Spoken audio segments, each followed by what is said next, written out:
Plumbing Indaba 2026, let's talk about the conference. Now on day 2, 23rd of July, the conference will host a range of distinguished speakers who will explore critical topics affecting the plumbing trade and industry, sharing their expert knowledge and valuable insights. Now, the program will also feature engaging panel discussions, giving you the opportunity to participate in meaningful conversations and contribute to the dialogue shaping the future of our amazing industry.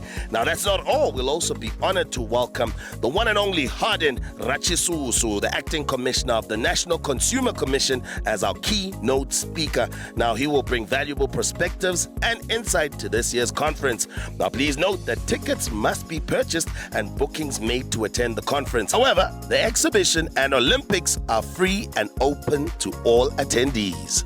If you want to be part of the conference, which is happening on the 23rd of July, make sure you get your tickets. #MarksPark, #Plumbing Indaba, #water, #South Africa. You gotta love it. You gotta love it. Yes, man.